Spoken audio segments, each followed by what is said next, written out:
What makes a movie mythical? Some movies have an obvious mythical quality. In others, I've said this before, haven't I? In this series, I've said a lot about how movies serve as our modern mythology, but if you watch this channel, you're probably interested in writing movies, or plays, or novels, or something of the sort.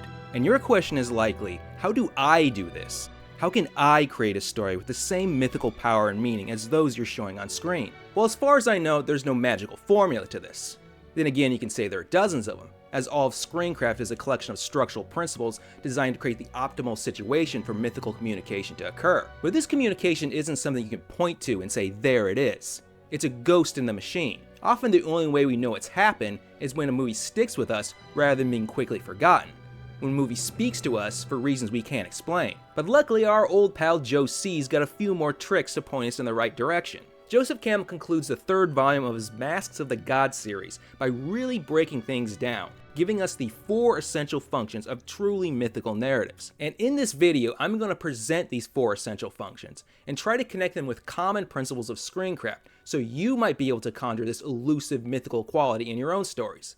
Because it's my belief that those stories that connect with us do so because they perform at least one of these functions suitably well. And those rare pieces of magical storytelling, those works that transcend their medium and become cultural artifacts, are those where all 4 functions have been fulfilled. That's right, this is going to be a serious one. So strap your learn on and let's go. On the whole, the general purpose of mythology is to open the human mind from its egocentric shell to recognize all that has value and meaning around it. And those people we call artists are those with a sensitivity to realize that life itself can be wondrous and strange. And because of this, Joseph Campbell states that the first function of myth is to elicit and support a sense of awe before the mystery of being. Imagine for a moment how magical the world must have seemed to our primitive ancestors. Magic is really the idea we use for any phenomena we cannot yet fully explain. So at a certain point in human history, everything must have seemed magical. From the sun and the rain to the baby that grows in a woman's belly. To relate, try to remember how magical the world seemed as a child before everything got explained away. But our modern technological society has essentially killed all the magic. And what's left for awe and wonder, we kill for ourselves through lives of repetition and routine. We become so focused on accomplishing this or that. We become so used to doing things in the same familiar ways that we grow blind to all the incredible phenomena all around us. You know, the phrase stop and smell the roses might be a tired cliche, but what it's really saying is, hey, stop for a second and appreciate this beautiful thing that has magically grown out of the dirt. You're witnessing a miracle right in front of you. Around the turn of the 20th century, there's a group of Russian literary theorists called the Formalists. Most influential in this group was Viktor Shklovsky, who asserted that the aesthetic purpose of art is defamiliarization. That is, great art presents us with something in such a way that makes us feel as if we are experiencing that something for the very first time. Whether it's the way a poem describes a field of wildflowers or the way a sculpture depicts the human form, good art arrests our attentions and compels us to truly contemplate its object. Now, cinema is quite well suited for presenting arresting imagery that may indeed fill us with awe and wonder. And if you want a filmmaker who excels at this, check out the work of Terrence Malick. But cinema cannot arrest our visual attentions with the same effect as a photograph or painting, because cinema is always moving forward. Any possibility of deep contemplation is always interrupted, as every visual is constantly replaced by something else. But being a medium of constant movement and change brought about by the actions of characters, cinema excels not in the defamiliarization of the visual, but of human behavior. Cinematic narratives present us with human beings, speaking, acting, wanting, needing, for us to evaluate as we would a painting or sculpture. And structurally speaking, stories lead us through this evaluation through the use of crisis. Crisis literally arrests characters from their daily routines, compelling them to reevaluate themselves, their world, their relationships, priorities from completely new angles. And often as a result, the character realizes there is something more to existence. Their previous certainty was mere foolishness compared to something greater or beyond themselves. And through our vicarious viewing experience, characters take us with them into these strange and wondrous situations. And when done well, we witness these characters open up like flowers to reveal all their hidden sides. And in these moments, we realize there can indeed be great mystery and wonder in the human experience. In love, in hope, in redemption, in finding the strength to carry on against all odds. Though possibly not on par with the level of cosmic awe that Campbell had in mind, these little moments of wonder can be the most emotionally compelling events of a story, and when skillfully combined, may elevate the film to a higher level. But on the topic of cosmic awe, The greatest mysteries of the universe are of such magnitude that they can be terrifying and overwhelming. Human beings have an innate psychological need for order and meaning.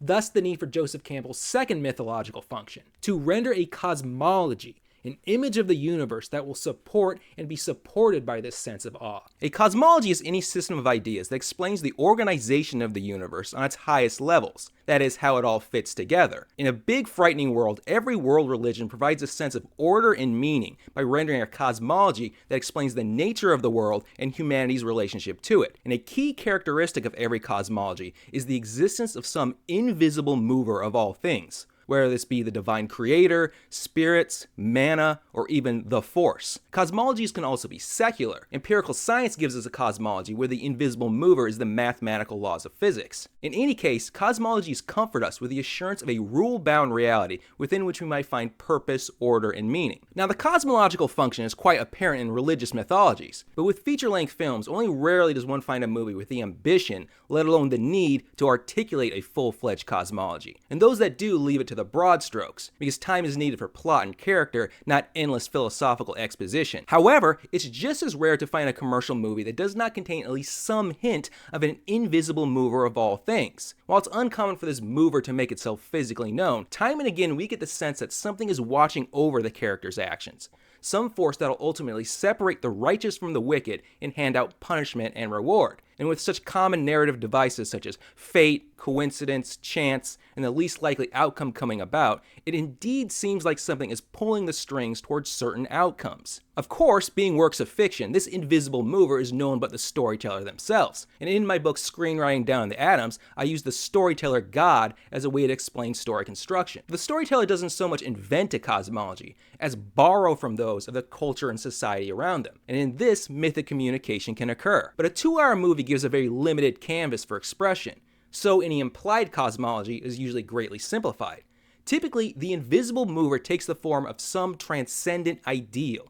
An ideal like love, justice, beauty, honor. Thematically speaking, one or more of these ideals controls the story world, but the crisis has thrown the world into imbalance. It's thus the hero's ultimate duty to champion this ideal and restore it to its rightful place. Time and again in commercial movies, we see a moment, usually around the 3/4 mark, where the protagonist surrenders himself to the controlling ideal, and with this they become magically empowered to overcome all the obstacles that once stood in their way. Though best done suddenly, there is an undeniable implication of some cosmic force leading the hero to victory. Unfortunately, most commercial movies are kind of clumsy about all this. But those movies that really stand out, those we can genuinely call mythical, are usually those that imply something greater than these characters in their little lives. Some transcendent force that gives life order and meaning. Now, descending from the macrocosm of the universe, we enter the middlecosm of human society. This is the material world, made by humans for humans, with human-centered laws and practices. Now, for any society to function, there needs to be some mutual agreement amongst its members on how people generally should or should not behave, what's often known as a social contract. And to keep the society from falling into anarchy, the rules of this contract must be continually taught and reinforced, hence the need for Campbell's third function of myth, to support the current social order, to integrate the individual organically with their group. Campbell liked to quote anthropologist A.R. Radcliffe Brown on this, who says, "A society depends for its existence on the presence in the minds of its members a certain system of sentiments by which the conduct of the individual is regulated in conformity with the needs of society. The ceremonial customs of a society are the means by which the sentiments in question are given collective expression. Among these ceremonial customs is the repeated performance of culturally meaningful narratives, like the kind we experience in movie theaters. Movies make perfect tools for imparting lessons on right or wrong,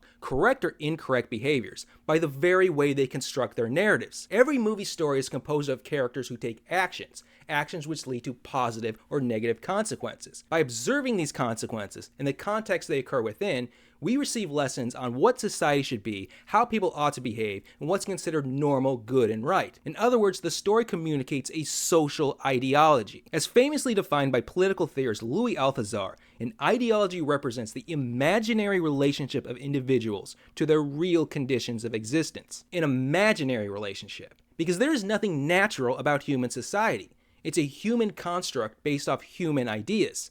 and one of the prime social functions of storytelling has always been to make various aspects of ideology appear natural, reasonable, and matter of course. Since this is the most obvious area of movie thematics, I won't dwell too much on it, but I must say that since ideologies are imaginary, they are always under contention. This means there's an inherent political aspect to every story, as each story contains a representation of a certain ideological worldview. And without going down this political rabbit hole, it suffices to say that it is the storyteller's responsibility to recognize what their mythical narrative might imply, and then decide if they indeed condone these implications and the effects they might have on society. So far, we've gone from the macrocosm of the universe to the microcosm of society. To complete the functions of myth, we must descend further to the microcosm of the individual human mind and soul. Thus, Campbell states that the final function of myth is to initiate the individual into the order of realities of their own psyche, guiding them towards their own spiritual enrichment and realization. This, of course, is the ultimate goal of all the esoteric teachings of religion, whether it's described as enlightenment, peace of mind, oneness with God, or anything of the sort. Campbell considered this the most vital, most critical function of myth, one that connects with all the other functions as it fosters the centering and unfolding of the individual in integrity, in accord with themselves, their culture, the universe, and the ultimate mystery, which is both beyond and within themselves and all things. Now, obviously, it's beyond any dumb little movie to provide such a transcendent experience to their audience. However, virtually every movie contains a structure capable of imitating this process, albeit in far simplified form, experienced vicariously through the protagonist. It's a little structure you may have heard of called the character arc. Now, I plan on doing a fairly extensive video on the character arc in the future, but right now we'll just say that character arc is the course of psychological transformation undergone by the protagonist over the course of a story. A protagonist begins as somehow flawed or inadequate in relation to their world or the duties they must serve. But through the fiery hell of the dramatic crisis, by struggling against both external obstacles as well as internal limitations, the character is transformed into someone more perfectly suited to the demands they face. In other words, the protagonist acquires a greater state of harmony with the forces around them. A great character arc has an almost religious quality. The character is purged and purified, their eyes open to the truth, and they surrender themselves to the higher forces of their universe, saying, "Make me what you will." And like so many esoteric religious teachings, the key to change is suffering. For as Joseph Campbell quotes an Inuit shaman, privation and suffering alone can open the mind of man to all that is hidden to others. And when we find that story that really nails the character arc, one that really unfolds the guts of a character's humanity, we share in the euphoria of this spiritual uplift as we witness, just as Campbell describes, an individual realizing the truth about themselves, their relation to society, their relation to the universe, and the awe and wonder behind their mystery of being. Now, of course, most movie protagonists achieve only partial actualization, and our most tragic tales are of characters who fail by falling well short of these goals. But win or lose, the character arc provides one of the most strongest tools in the writer's arsenal for mythic communication. At least that's how I see it. There's far more to mythic communication than I could ever relate. But right now I'm going to wrap up this series on movies as modern mythology, but expect to see it crop up again and again because it relates to so much about screencraft. Like when I finally get around to talking about genres. You won't believe some of the crazy mythical work going on in genres. But tell me what you think in the comments. If you missed anything in this series, go ahead and click on my channel to see all my videos. On a personal note, when I did my story spine video, I said if you gave me 100 likes, I'd get better lighting. You guys did it, so I'm keeping up my end of the bargain. The lights are in the mail, I swear. But I had to use my crappy light setup for this one, so I hope you enjoyed it, because it's the last you'll see of the crappy lighting. But until then, I'm the Script Monk. Thank you for joining me. I'll see you later.